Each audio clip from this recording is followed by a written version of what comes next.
Olá, caros acadêmicos, eu sou a professora Juliana Saldanha e bem-vindos a mais uma aula. Na aula 2, pessoal, nós iremos abordar, dentro da disciplina Metodologia de Ensino Aplicada às Ciências Sociais, o ensino da filosofia.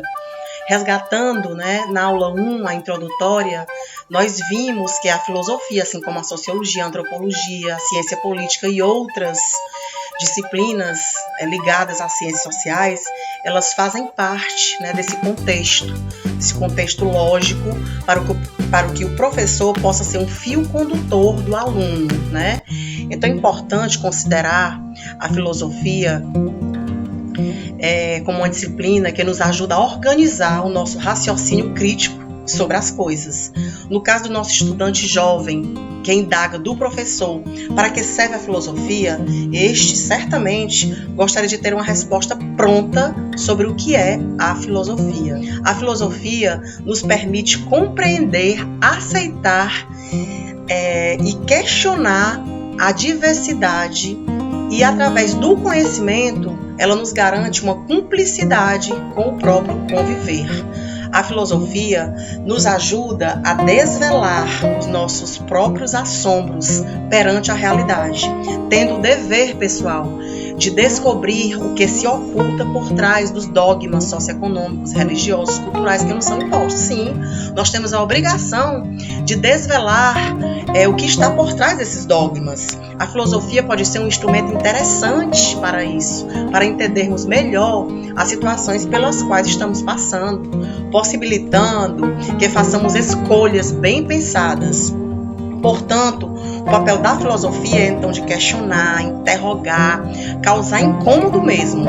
A filosofia deve estar inclusa em todas as áreas do conhecimento humano, permitindo que todos nós, todos vocês, adquiram a autonomia, a emancipação do pensamento como atitude filosófica, aquela questão da criticidade, Então apresentaremos a filosofia nessa aula relacionada à própria educação, sua história e sua presença na história da educação brasileira. O filósofo Sócrates, que viveu na antiga Grécia, ele faz uma afirmação muito interessante, muito importante, que ao repeti-la hoje, eu sempre questiono sobre isso, Nós percebemos que essa afirmação ela é muito atual. Uma vida que não é examinada não merece ser vivida, concordam? Acreditamos que a partir desse pensamento surgiu a frase do Delfos: conhece-te a ti mesmo. Sócrates reconhece que o conhecimento é algo que está dentro de cada um e que precisa ser compartilhado com os outros para facilitar sua convivência na sociedade. Ninguém adivinha o que a outra pessoa está pensando, não é verdade? Sem que essa pessoa expresse seu próprio pensamento. Mas para que ela expresse seus sentimentos e pensamentos, a pessoa precisa ter necessariamente e principalmente o seu autoconhecimento, que é o conhecimento próprio. Baseados nessa afirmação socrática, é que resgatamos na história da educação todos os caminhos percorridos da filosofia. Olha que disciplina importante, gente. O resgate histórico é uma das formas de reconhecermos a trajetória e a importância da filosofia na educação hoje, e na construção dessa sociedade atual, nessa sociedade que nós vivemos hoje. Ganhamos através da história um maior respaldo e apropriação para trabalhar o conhecimento de como e porquê das correntes educacionais filosóficas em todo o país, no mundo e no nosso país, que é o Brasil. O conhecimento histórico é base para que o professor ele tenha uma maior possibilidade de compreender a educação atual, sendo que esta é uma sequência de fatos sociais, é uma sequência de questões sociais, questões políticas, religiosas, educacionais, dentro da própria sociedade. Então entendam que a filosofia ela quer dar ao homem uma consciência crítica do seu próprio tempo, pelo resgate da dignidade de seres pensantes, nós como seres pensantes. Portanto, é imprescindível essa disciplina, a filosofia, no currículo escolar. Ensinar filosofia e a filosofar é o que deve ser defendido como proposta filosófico-pedagógica e como prioridade nas séries iniciais, não só no ensino médio e no ensino superior. Já perceberam alguém questionar, professor, para que essa disciplina? Essa disciplina não tem nem matéria, não tem nem conteúdo, né? O que mais assusta os professores são justamente essas colocações, né? E principalmente, o que mais assusta é o próprio professor não ter o conhecimento de onde partirem com seus educandos, surgindo diversos questionamentos. Que conteúdos eu vou aplicar? Quais metodologias eu devo tomar? O que fazer quando chegarem para mim me perguntando, professor, para que serve essa disciplina filosofia, né? O que é a filosofia? É necessário, portanto, como eu falei inicialmente, um fio condutor que organize o norte, né, do plano de ensino do educador. Essa metodologia requer atitude questionadora, crítica, criativa, radical e de conjunto do próprio profissional, que não permita deixar passar nada sem ser percebido. A gente tem que repassar isso para os alunos, né? Que problematize o que aos olhos leigos pareça óbvio ou natural. Então, filosofar é mais do que tudo uma decisão. É a decisão de querer atrever-se a pensar por si só.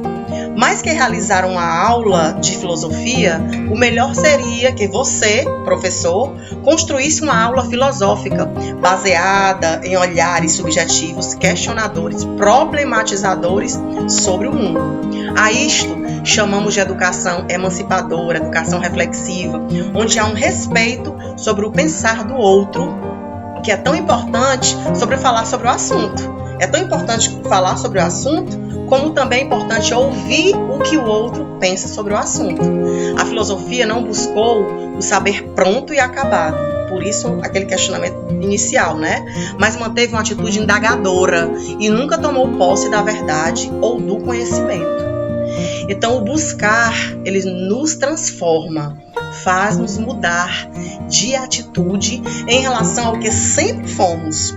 O buscar nos impulsiona a atingir uma nova visão das coisas, já perceberam? O buscar revela nossas insatisfações. O método da busca parece ser interminável, é isso mesmo, mas é a busca que nos torna filósofos.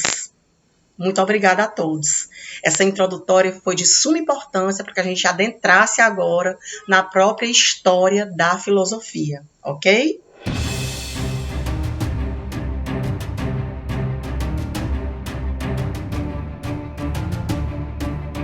A história da filosofia. Não se sabe ao certo se a filosofia tem mais ou menos 2.600 ou 5.000 anos de tradição. Se considerarmos a influência do pensamento egípcio sobre os povos gregos, a filosofia pode ter mais de 3.000 anos.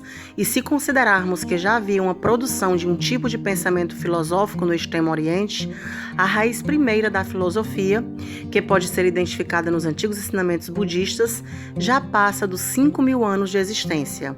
É fato que a filosofia é uma forma de pensamento organizado, conceitual e que tem a capacidade de movimentar o próprio pensamento por meio da identificação e da formulação de problemas, ou seja, a filosofia é por natureza problematizadora, evitando fornecer respostas prontas para as questões levantadas e criando novas questões, novas perguntas e novos problemas que fazem com que o pensamento nunca cesse seu ciclo de existência.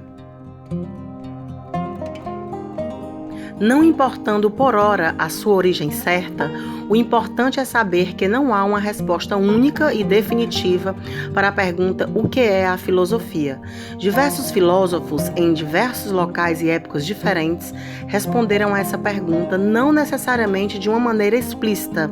Muitos o fizeram por meio da prática, fazendo as suas filosofias, cada qual ao seu modo. Para os gregos pré-socráticos, a filosofia era uma maneira racional de se investigar a origem do universo por meio da formulação de teorias contrárias, muitas vezes, às afirmações dos mitos. Período pré-socrático. Sócrates é considerado o patrono da filosofia, por isso seu nome é um marco que divide a filosofia grega entre os períodos pré-socrático e socrático. No período pré-socrático, entretanto, encontra-se uma vasta e importante produção filosófica que remete aos primórdios da filosofia, ao início de uma busca por um pensamento racional que não aceitasse as explicações fantasiosas oferecidas pela mitologia como verdadeiras e inquestionáveis. Nesse período, os primeiros filósofos ocidentais buscaram observar a natureza para entender como ela funciona e assim atribuir uma causa como origem primeira de todo o universo, cosmos em grego. Isso deu origem à cosmologia, que é uma tentativa de compreender a origem de tudo, a partir da observação, da argumentação e do raciocínio lógico, deixando de lado explicações mirabolantes como as que eram fornecidas pela mitologia grega. Todos os filósofos desse período tentaram de algum modo atribuir uma origem ao universo, utilizando-se de argumentações. Alguns apontaram os elementos materiais e naturais como a origem de tudo, outros citaram elementos imateriais e alguns ainda disseram que a origem se encontrava em um misto de elementos infinitos e indeterminados. Como a Grécia Antiga não era o único estado soberano fundado sobre o mesmo território, mas um misto de cidades-estados diferentes e autônomas que se situavam em regiões próximas, porém separadas, as comunidades fundadas nessas cidades eram diferentes. Com essa diferença, houve também uma modificação das maneiras de pensar daquele povo. Havia um esforço comum para buscar algo novo, o pensamento racional, mas cada um fez isso à sua maneira. Por esse motivo, surgiram na Grécia pré-socrática diferentes escolas de pensamentos racionais que propunham resolver o mesmo problema: qual a origem racional do universo? De maneiras diferentes, é lógico.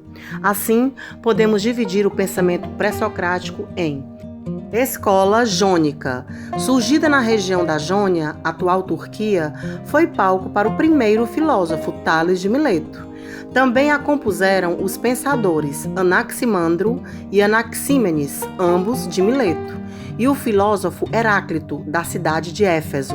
Todos esses pensadores formularam hipóteses parecidas para o surgimento do universo, sendo que o Acher, que significa princípio ou origem, seria algum elemento específico ou indeterminável. Para Tales, o Acher seria a água, e para Anaximandro, o apeiron, elemento infinito e indeterminado, presente em tudo. Anaxímenes indicava o ar como princípio, e Heráclito o fogo, que a tudo deu origem e a tudo afetou com seu movimento e inconstância. Escola Pitagórica. Surgida na região da Magna Grécia, hoje sul da Itália, foi fundada por Pitágoras de Samos. Pitágoras, importante matemático e filósofo grego, atribuiu aos números, mais especificamente aos algarismos, e ao ponto na geometria, a origem de todo o universo. Os pitagóricos fundaram uma espécie de mística universal que atribuía a origem, a ordenação da matéria e das almas e a organização universal à matemática.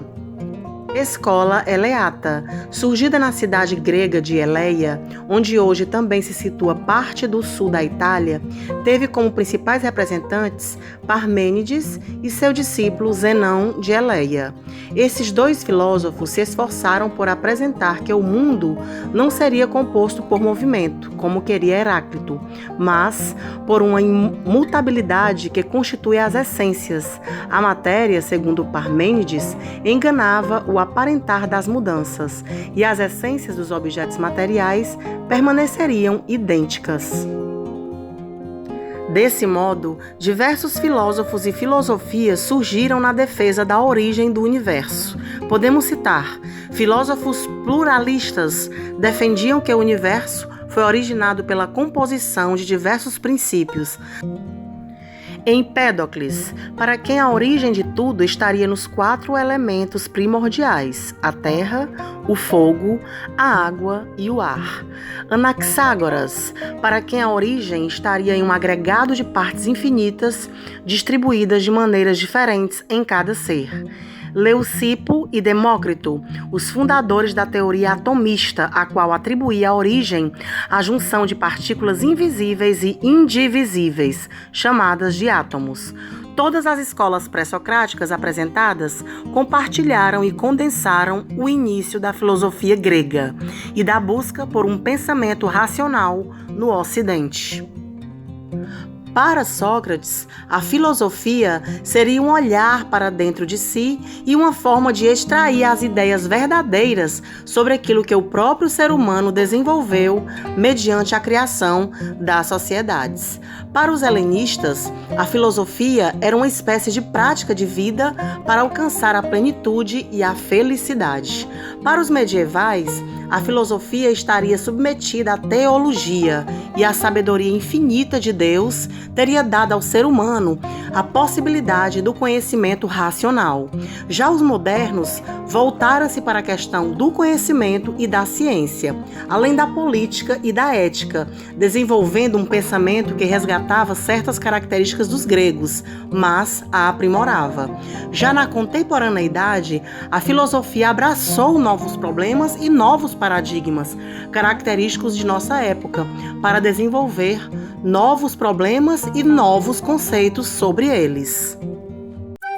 A filosofia na educação é uma constante movedora do pensamento. Serve para questionar, problematizar e incomodar. A filosofia denuncia a tolice por ser ela mesma um amante da sabedoria que jamais aceitará a vulgar ignorância como algo normalmente suportável. A atividade essencial da filosofia é o pensamento. Bons pensamentos, bons estudos e até a próxima aula.